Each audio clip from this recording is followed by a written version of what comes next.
Well, do you know what's funny actually is that normally a comic book takes 40 years to come to the screen.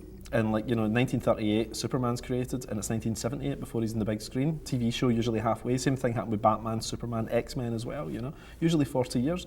So this is quite immediate, you know, really, this was in my head. I mean, it's so autobiographical and everything. It was many things from my life, but as a comic book, it was in my head from maybe just 3 years ago.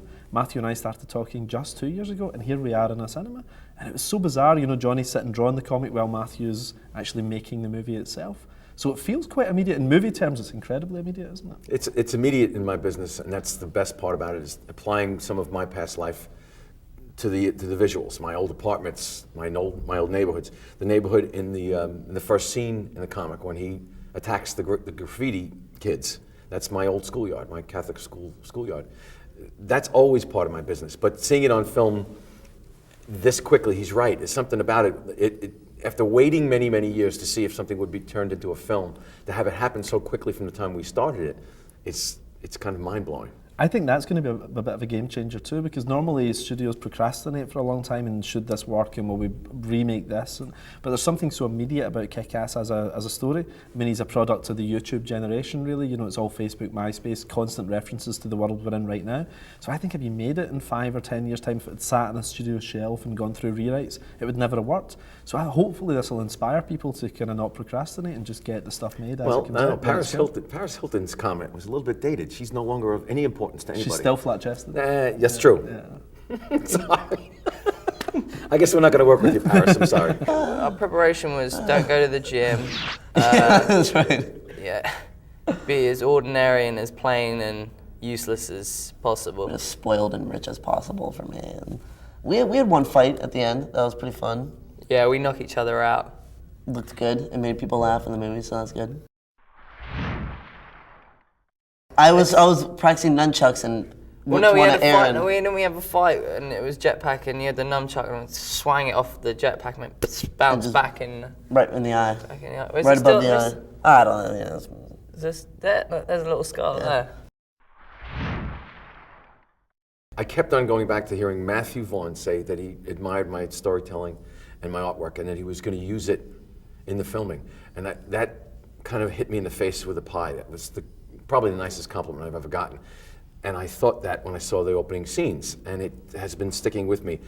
I'm loath to be proud of something like that, but boy, it hit me at the moment the film opens, and I really enjoyed it because of that. It's selfish and self-congratulatory, but I can't resist it. Well, they collaborated all together. I mean, you know, Mark Millar and Jane Goldman, Matthew Vaughn all sort of wrote the screenplay together. So, you know, they had a rough idea where they were going, and you know, even John Romita's got there's a whole piece in it. There's like a 5-minute sequence dedicated of to Mindy and her dad, you know, Big Daddy and Hit Girl. It shows a bit of the background, and it's got John Romita's stuff. It's fantastic. And so original.